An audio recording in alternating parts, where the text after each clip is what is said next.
Stefano Domenicali has announced that drivers will be free to take the knee at the pre-race ceremony this year. However, it is expected that not all drivers will choose to do so. Instead, it's believed that Yuki Tsunoda will take English lessons, Nikita Mazepin will take a course in politeness and courtesy, and that Kimi Räikkönen, as he always does, will simply just take the piss.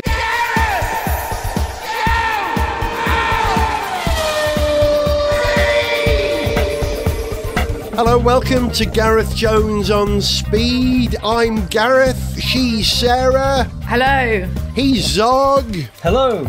And I think we have to start this show by talking about some sad news. Today, the day that we're recording the show, we heard of the passing of former Lotus driver and Le Mans winner Johnny Dumfries.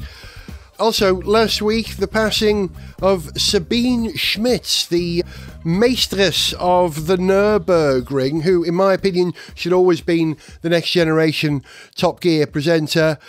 And we can't go any further without mentioning the greatest loss to motorsport in many years, and that is the passing of the mighty Murray Walker. Now, Murray was known to us Brits particularly well, and certainly to my generation of motorsport fans. But I need to ask, Sarah, a young woman who grew up in Australia, was Murray Walker known to you out there too? That's a really good question, Gareth, because as I was looking back on all his achievements and the excitement and the joy in which he commentated on Formula One, I really didn't get exposed to Murray Walker. I was, yes, a young girl in Australia. My dad would watch the Formula One regularly, and I didn't really get to experience Murray Walker or really get to know who he actually really was until I've now spent time in the UK, and he is revered and very much idolised and appreciated man in Formula One. And I think because I have done some reading and some research on the Damon Hill story, and I read his book, and I know how special Murray Walker is to the Hill family. But Murray Walker, by the looks and sounds of it, he became very special in the entire Formula One world, and he had quite a good friendship or camaraderie with sort of not only the drivers but many teams. A friend of mine actually went and interviewed him recently, and they wanted to get an interview with Murray before he passed away, which unfortunately has happened. But I do know that he has lived a long and full, joyful life. Yeah, joyful is the word. There is a joy in everything Murray Walker did, really. There was a sort of a twinkle in his eye. You know, some people describe him as a national treasure, but Zog, he was an international treasure, wasn't he? It's interesting to hear Sarah's perspective on this, because he was very much a treasure for the English-speaking F1 community, and particularly UK fans and viewers, because, you know, if you're a fan in Germany or France, you wouldn't be listening to Murray Walker's commentary. And so this is a British perspective on it. Although even if you weren't a native British speaker, the enthusiasm, the excitement with which Murray delivered his commentary, you'd know what he was saying even if you couldn't understand a single word. Exactly, yeah, good point, yeah. And it's a measure of his enthusiasm and, yes, the warmth and the excitement that he brought to his commentary that 20 years after he retired, because apart from a brief moment back in the commentary box, he retired in, I think, 2001. That's correct, yes. His last race was the 2001 US Grand Prix, which is probably why Sarah, what, you're 22, 23 now? Exactly. Yes. No, I'm a bit older than that. But I will say I've gone through and watched his highlights, and what's most impressive is the 1998 race start. Have you seen that? I think it's the German Grand Prix, perhaps. And all these cars, the whole lot of them, every single car got wiped out. Oh, the Belgian Grand Prix. The Belgian Grand Prix. The Belgian Grand Prix. That's it. I mean, and it was... Yeah, that was one hell of a Yeah, he start. even made that sound joyful and exciting. And he said, this is the worst start for a Grand Prix that I've ever seen in the entirety of his life, or his whole life. I remember that well. Which it probably was. I think you're probably by the right. looks of it. His background, though, in the Doctor Who Saves Christmas sketch that we did for Gareth Jones on Speed a couple of Christmases ago, I did an impression of Murray Walker because part of the story was we travelled back in time to meet Murray in the 1950s when he was working in advertising and got him to consider a career in commentary. So we therefore became responsible for the Murray Walker that we all know today. But when he was in advertising, some of the clients he had, British Rail, Vauxhall, Mars, and that famous slogan, "A Mars a day helps you work, rest and play," that was created under Murray Walker's tenure in advertising. He says he didn't actually come up with the words himself, but he was in charge of the project. He was involved in the campaign that gave us that slogan. Exactly. He had a significant career in advertising. He also came up with Trill makes your budgies bounce with health, a very famous advertising slogan for budgie food of all things. That's how good he was. I can't say I remember that one. Oh, I do. For quite a long time he was combining his advertising career during the week with commentary at the weekend. That's right. He wasn't a full-time commentator in his early days. And then the two universes blurred later on, where he appeared in an advert with Damon Hill. So he sort of became the focus of an advert because he was a commentator. How brilliant. Another one he came up with, opal fruits made to make your mouth water. That's a famous one. You don't get that in Australia, Sarah, I'm guessing. No. We got the Mars the day. We had that. Yeah, so he did reach internationally. And another one, I had no idea. In the 1960s, he came up with the name, the Vauxhall Ventura, when they had the Vauxhall contract. Originally, it was going to be the Vauxhall Ventura, but General Motors rejected that. So Murray said, well, let's call it the Ventura. And it stuck. So Murray actually named a car. I mean, that's perfect. His first commentary predated Formula One. It was 1949 at Silverstone, before we had the modern Formula One rules. And his last race, as we said, was the US Grand Prix in 2001, which was at Indianapolis. Apart from when he briefly came back, I think he came back for one sort of guest commentary spot on Radio 5 in something like 2005, 2006. I missed that. Oh. I think he was standing in for somebody. But yeah, it's a measure of just how much warmth he brought to the sport and how much part of the sport he was, that 20 years after that, you know, he is still thought of as a significant figure for so many of us British fans. He was 77 when he retired, and he retired because he'd made a couple of mistakes. He'd misidentified Barrichello for Schumacher in a car, and he felt guilty about it. Someone had written and complained to ITV about it. So he went to talk to the heads of ITV Sport and said, look, I'm a little concerned that I'm making mistakes. I think I should retire at the end of this year. His last win, Mika Häkkinen, and the last words he said were, Mika Häkkinen takes the checkered flag to win the American Grand Prix, a superlatively good victory. And is he pleased? Yes, indeed. He clap, clap, clap. Well done, Mika. He would regularly interrupt himself. That was one of the things. He would change tack in the middle of a sentence. Excuse me while I interrupt myself. He actually said that. It's ironic that for somebody that worked with words in advertising professionally, that one of the things he's best known for is mistakes in his commentary. I mean, not clunker mistakes, but those little sort of slips, you know. Murrayisms. You know, with half the race gone, there's half the race to go. Or, you know, the young Ralph Schumacher has been upstaged by teenager Jenson Button, who is 20. I remember that one. Well, it just states the obvious. The best one was, and that car is absolutely unique, apart from the one behind it, which is identical. Exactly. I'm sure anybody who's done any commentary, which I assume, it's not something I've tried to do, but would sort of recognise that problem of trying to fill airtime and ending up saying stuff that you haven't quite thought through enough. That's called podcasting and Murray these days. Just managed to come up with these beautiful sort of semi-mistakes that amused us, funny little slips that were all part of his appeal. And yeah, great shame to lose him. We loved Murray, we loved his commentary. He brought so much to the sport. He definitely helped to sort of bring me into the sport, I'm sure, in those early days. We'll miss you. Yeah, we will miss him. We describe him as the voice of Formula One. He had an unbridled enthusiasm, a bubbly, cuddly, round-faced guy. You know, he wasn't a clinical, cold human being, which, you know, sport can be a bit numbers, stats and data, but he humanised this sport. He helped, in my opinion, make this sport as popular as it is today by communicating the enthusiasm that you can have for a sport like this. He was, like all the greatest commentators, in my opinion, a fan with a microphone. You know, you could just tell, you could hear. Sarah, I almost envy you, someone who didn't know Murray's background, to sort of dig into it and discover all these little gems of things that he said. It's like unearthing a little pot of gold of humour, isn't it? Oh, yeah, he's very good. And I think he even brought on Martin Brundle as well, because Martin Brundle has the same sort of talent, doesn't he? Yeah. But I was reading, he said he was telling the world about something that he loved, which was obviously Formula One. And for that, the world loved Murray too. Oh, so, fair point. And I was like, that's quite a good little summary, because he really did, as you say, he was a fan. And so he was able to tell everybody that the storytelling of what he really, really loved. I mean, he looked like he genuinely loved just being part of it.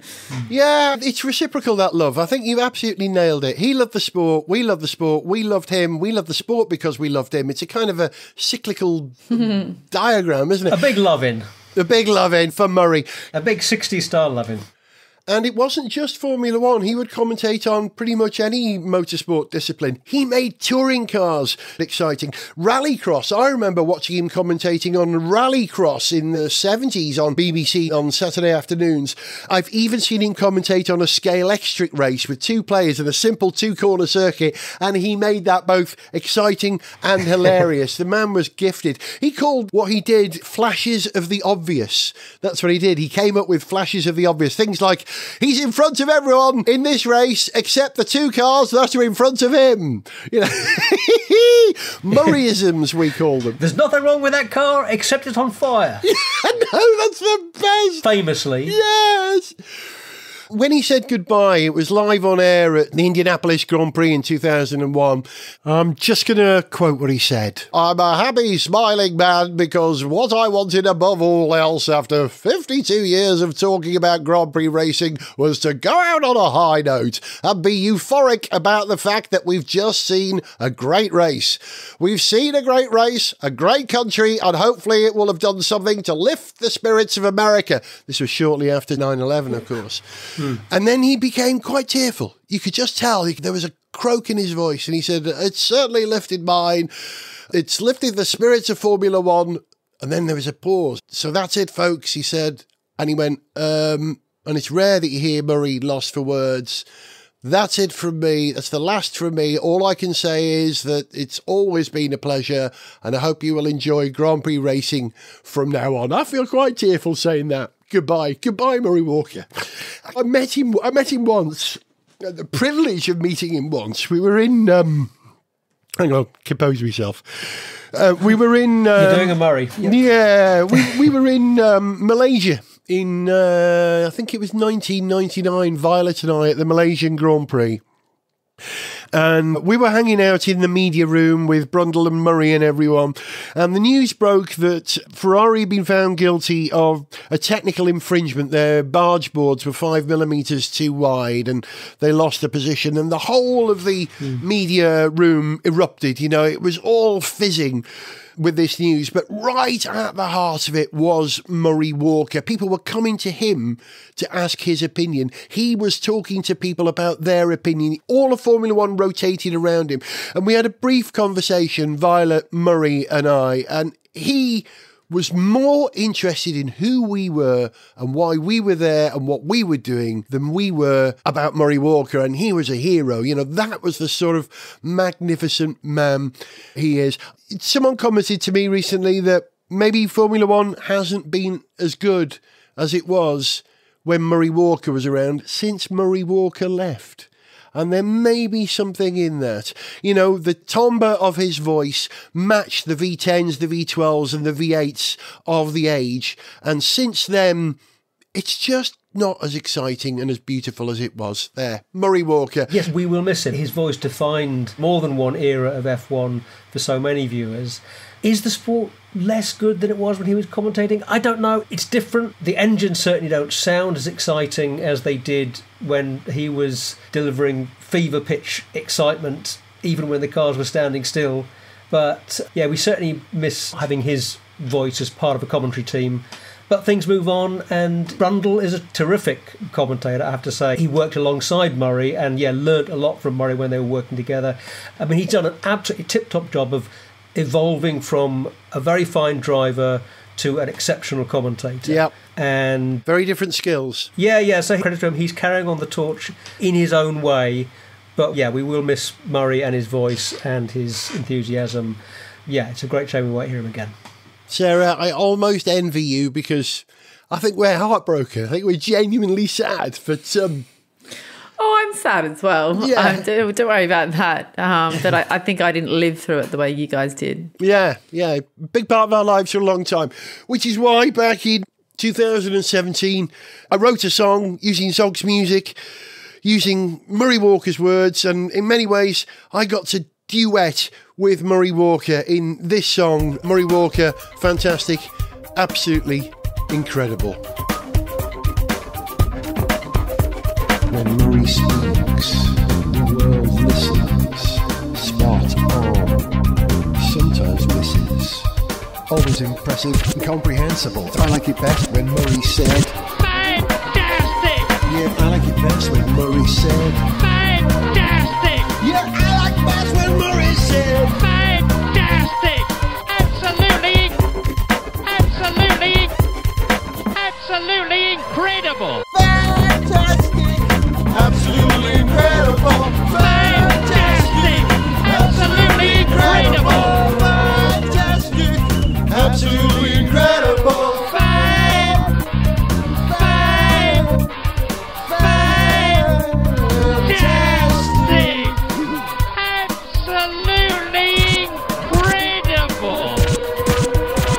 When Murray speaks, Fantastic! won't take him long Fantastic! to make a prophecy. Turns out wrong.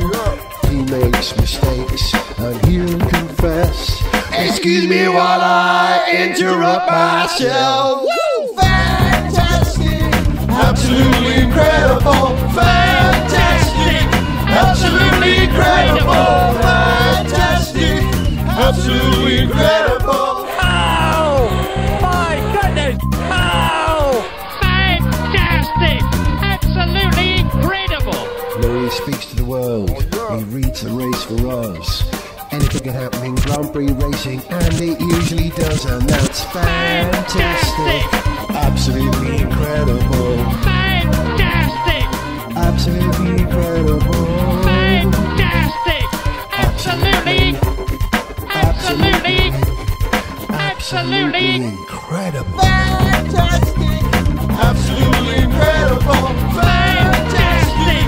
Absolutely incredible! Fantastic. Absolutely incredible.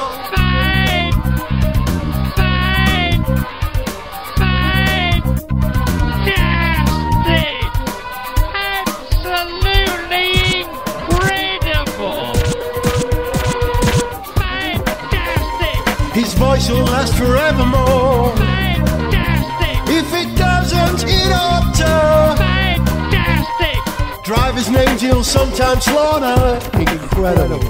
Murray Walker, Mudley Talker. Fantastic. Absolutely incredible. Fantastic. He's absolutely incredible. I want to say so much more than I've got time for. We'll miss Murray, and a quote. I have to stop now, 'cause I've got a lump in my throat.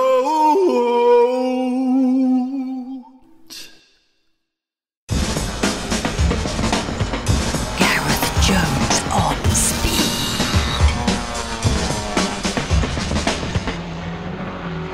Murray Walker would insist that we look forward and carry on talking with the great enthusiasm he had for Formula One with a new season beginning. If only Murray was here to enjoy it. Hooray for Formula One distracting us from the closing overtures of this 12 months of lockdown. There have been a few changes as we prepare for the 2021 season, something that is a function of lockdown, curiously enough, or the COVID crisis, is that the FIA has changed the basic entry fee to Formula One for this year. Did you know that? They've actually lowered it a bit because they don't have people at races. F1 revenue is down, so they're charging less. This is what it costs now. The basic entry fee is $569,308, which needs to be submitted when you lodge your application to race. Then the World Championship winning team has to pay an extra $6,677 for each point scored during their 2020 World Championship. And for every other competitor, it costs $5,691 for each point. So that needs to be paid the month that the points tally is in. So they've already had to pay that. And there are other changes coming for 2021. The Friday practice sessions are now only 60 minutes instead of 90 minutes.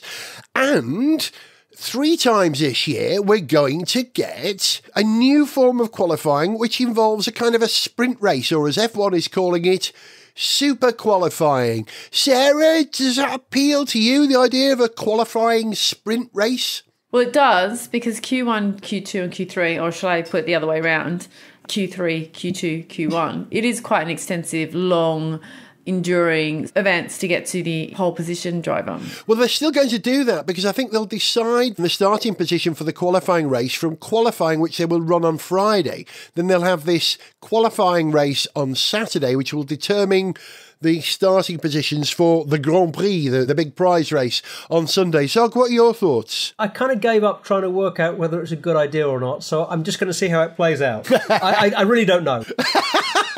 Can you just explain, not just to me, but to other people as well, tell me a bit more in detail about this super qualifying, the sprint race. How long does it go for? What's it involve? It's 1/3 of the distance of the Grand Prix. That's odd. And as Gareth says, it sets the starting positions for the race on Sunday. And there are also some points up for grabs. I think it's 3 points for first, 2 for second, 1 for third.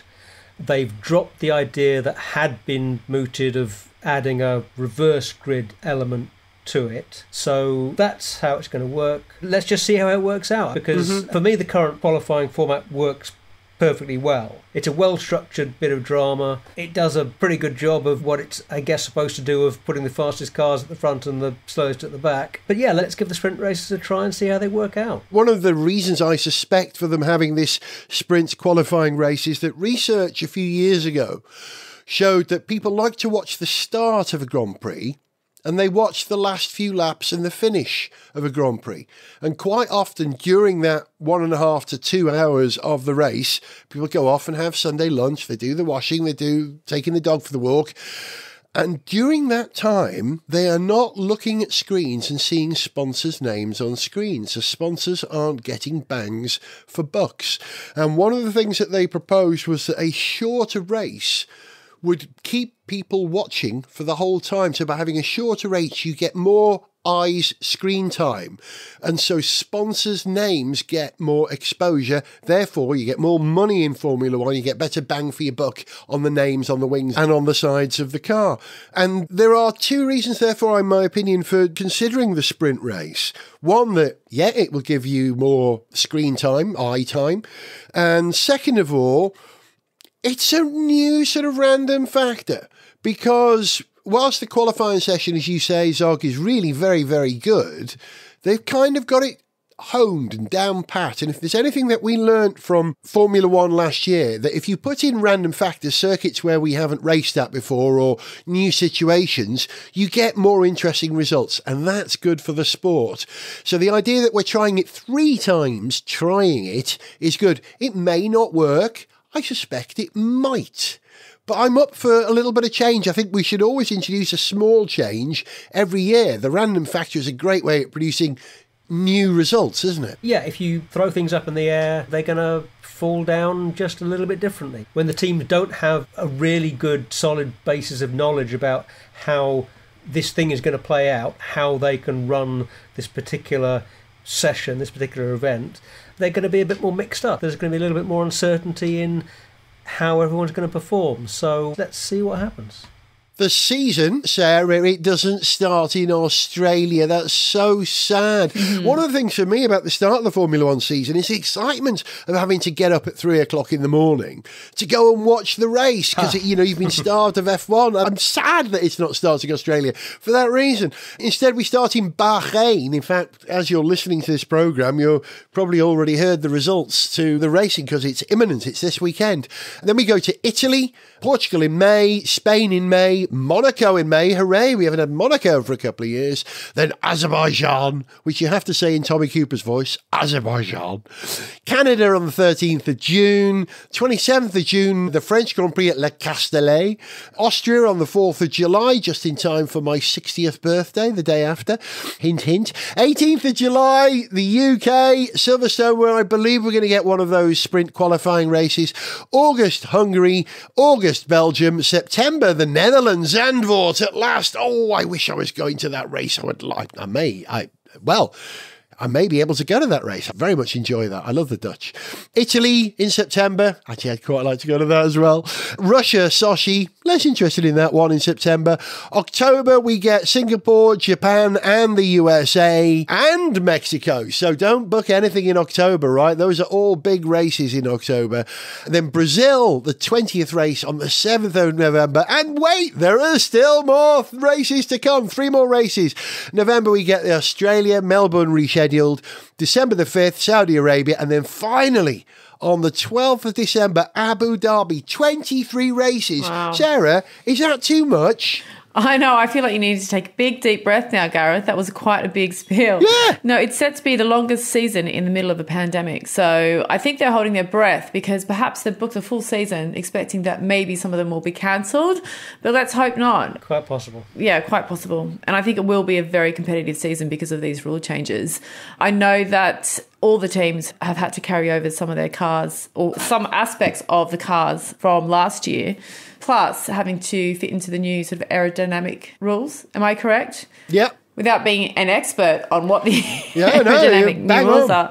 But I know that's their differences, and I think that's why for the testing that's just happened in Bahrain, that's why Mercedes haven't performed as well as what I think they could have. And they're earmarking Red Bull to go one ahead. Yeah. Which could be interesting. And then the rest of the pack, hopefully, will be quite tight. Yeah, I think you've absolutely summed it up. You've nailed it. That's exactly Have right. I? Yeah, you really have. There you go. Yeah. Mercedes were unusually panicked, I think, by testing, weren't they, Zog? They weren't as clearly confident and they had quite a lot of rear instability. Or am I reading too much into testing? Well, I wouldn't use the word panic. It takes a lot to panic Mercedes. Fair point. They're a remarkably professional, sorted outfit, but they certainly didn't have the pre-season testing they might have wanted. Yeah, they were having handling problems, and the car wasn't behaving as they would have liked. Red Bull were looking quicker. Whether Red Bull are going to look quicker at the end of the season, I really doubt that. I think the way it looks on the basis of those 3 testing days to me is that at the start of the season, it's going to be even between Red Bull and Mercedes, with Red Bull probably having the advantage. But over the course of the season, Mercedes will be quicker. And I think while he will have a tougher fight this year, Hamilton will win the title over almost inevitably second place Verstappen. And then behind them, I think there's going to be a bit of tightening up of the field. McLaren, again, look like they've made some good progress, and they're going to be a pretty solid contender this year. They've got a terrific driver lineup in Norris and Ricciardo. I hope they're going to work well together. They're certainly both terrific guys, and Norris has been getting a lot out of that car. They seem to have made good steps forward, and I'm excited to see what they're going to do this year. Okay, let's go through the grid in terms of position and try and work out who we think is going to prevail. We'll start with the perennial back end of the grid. I hate saying this, but it is Williams at the moment. Williams and Mercedes. And Nicholas Latifi, number 6. George Russell, number 63. And today, Jost Capito, who is now the team principal at Williams, announced that a chap who used to work with him at Volkswagen's World Rally Championship team has joined the team as technical director. And there's me thinking, yeah, well, this guy, FX they call him, his name is Francois Xavier de Maison. They call him FX for short. I'm thinking, yeah, well, there's a big difference between running a WRC car and running an F1 car. That's quite hard. But then I realised that FX was actually one of the people, if not the man, responsible for the VW IDR, that incredible electric car. Oh, the Pikes Peak car. That clobbered Pikes Peak, yeah. So he's pretty bang up to date with technology as well. So he may make a difference at Williams. Heck, they need a difference. Well, also, one thing that caught my eye was that Williams said that the way they've gone with this year's car, and we should be looking at a fresh, restarted Williams this year with a new investment and new team, and new people. But one thing that caught my eye was that they said that the way they've developed the car for this year is such that it'll be quite a polarised car. It's going to be quite poor at some tracks. Ain't that true, brother? But then there'll be some conditions, some tracks, where it's going to really come into its own. Now, for a team like Williams that has been at the back of the grid and just never scoring any points for a while, that's a good way to go. Rather than to just edge your average performance up and have a consistently slightly better performance, to have a car that's going to be significantly better at just a couple of races and then terrible at the others, is actually a better way to go in terms of your prospects for getting any points. Well, particularly if you're at the back of the grid, you've got nowhere to fall further back, have you? This is precisely my point, that if you're right at the back of the grid, just edging up from 10th place to 8th place, team-wise, from finishing 19th and 20th to finishing 14th and 15th, doesn't do you any good.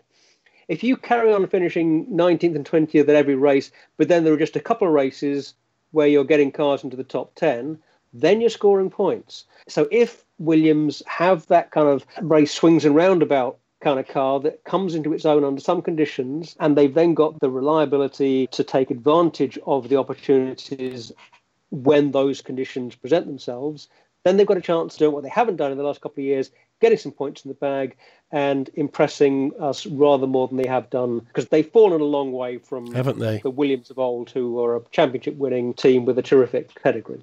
So next team, Haas Ferrari with Nikita Marzipan, we'll call him, Mazepin, number 9's his race number, and Mick Schumacher, who races with the number 47. I'm not sure what the significance of that is for him. Perhaps that was the number he raced with in F2. They've already written the season off, really, haven't they, Haas Ferrari, because they're basically using last year's car and are already putting what limited resources they have into developing next year's car. Are they going to slip behind Williams, I guess I'm asking? Sarah, what do you think?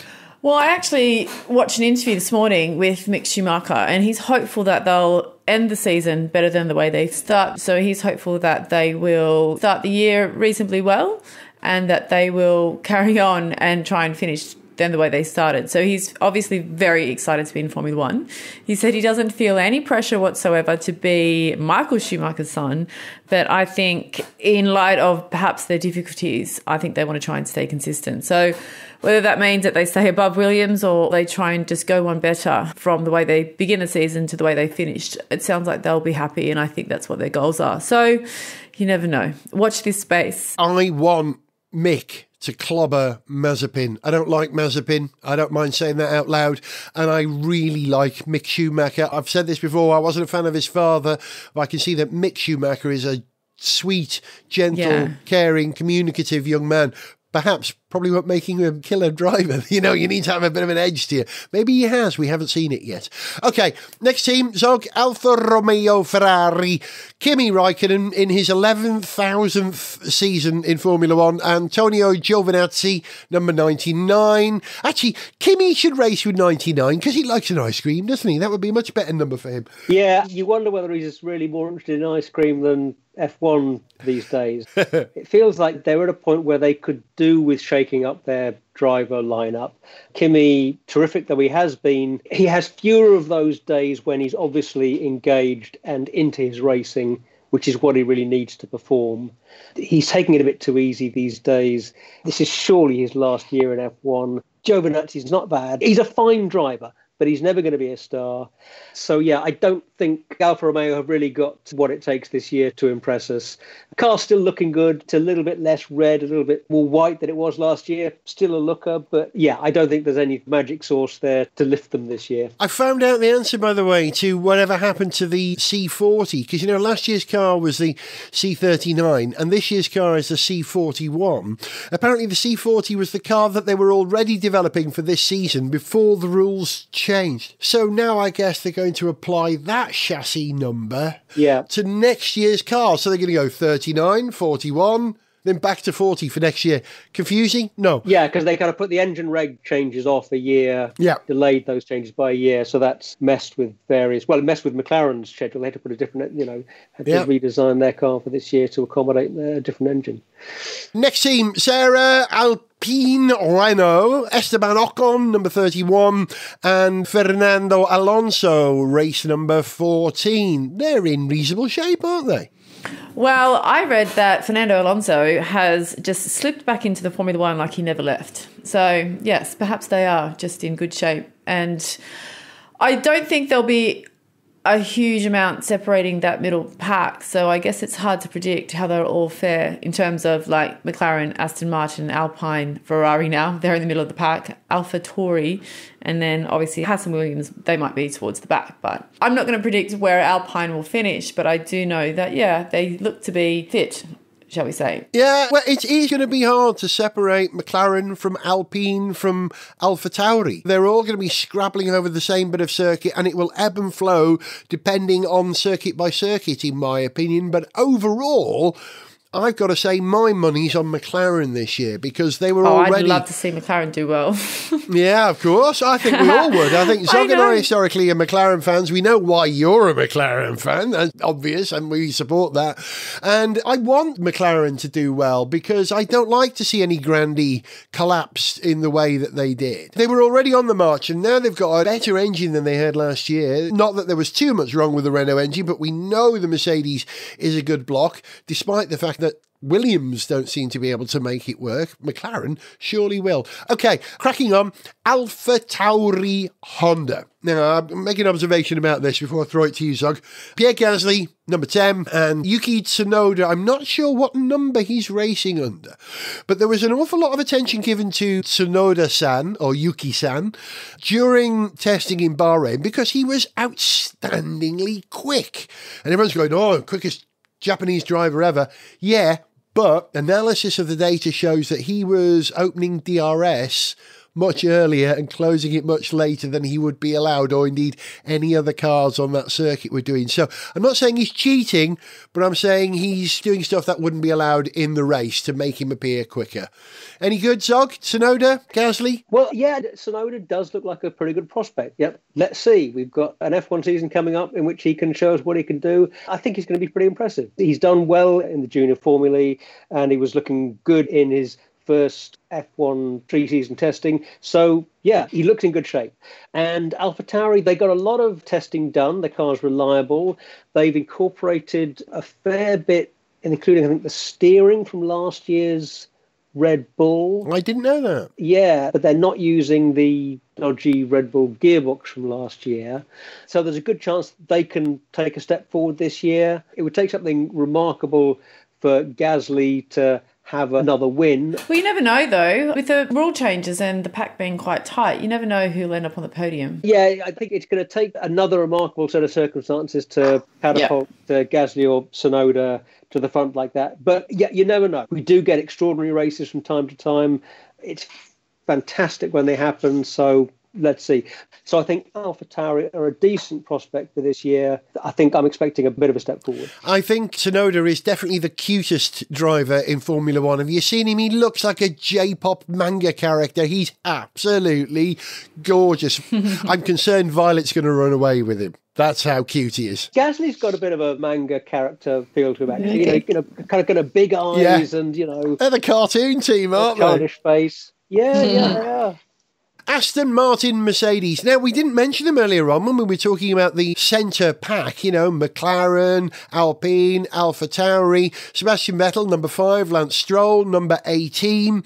They didn't look in testing as confident as the Racing Point car was last year. No way, no. Sarah, do you reckon Stroll is going to walk over Vettel, or will Vettel re-find his mojo this year with this new team? I say new team. Vettel is renowned for a lot of unforced error, isn't he? So if he controlled that, I think he'd probably get the better of Lance Stroll, and Lance Stroll might be able to learn a few things from Sebastian Vettel, seeing as though Sebastian Vettel is a veteran now. So, fair point. Let's see how it works out. Lance Stroll, we take the mick out of Lance Stroll because his dad owns the team, but actually, to be fair, he's a much better driver than we give him credit for. I think he's all right, Lance Stroll, in the end. He's a grumpy little so-and-so, I'll give him that much. I think, both Vettel and Stroll, for both of them, their weakness is mental. Stroll's a very fast driver, but he's not consistent, and he's sort of mentally fragile, and maybe has some slight issues with self-confidence. But Vettel also, despite being a 4 times world champ who can clearly deliver, he's often found himself in a state of mind where he can't, or where he's, as you say, Sarah, prone to too many unforced errors. So for both of them, it's all about the mental game, and they need to have their heads together to deliver the maximum. And right now it looks like that Aston Martin could be a pretty quick car, but they've got a lot of issues to sort out before they can get the most out of it, and before they're going to get it reliably to the finish. Got to hit the ground running to be competitive in Formula One. That's what Red Bull are aiming to do this year. Now, we've talked about McLaren Mercedes already, but we'll have a quick comment from each of you on them. Daniel Ricciardo versus Lando Norris, with conveniently close numbers. Ricciardo's number 3, Norris races under number 4. Sarah, I don't even need to ask you, who's going to come out on top of those two, Danny or Lando? Well, I'd like to see Daniel Ricciardo get on top, but Lando Norris is a very talented young driver, isn't he? Yeah. He's exceptional when it comes to esports and the simulator, and he's proved that over last lockdown or throughout the last 12 months. I don't know how involved Daniel Ricciardo is when it comes to esports, but he alone is a proven, tried and tested, reliable, consistent, very good driver. So I think they might even be equally paired. But at this point, I'd probably give Daniel Ricciardo the edge. Of course you will. Sarah, I love the way that you have enough spare brain capacity to concentrate fully on podcasting, Formula One, and do your nails at the same time.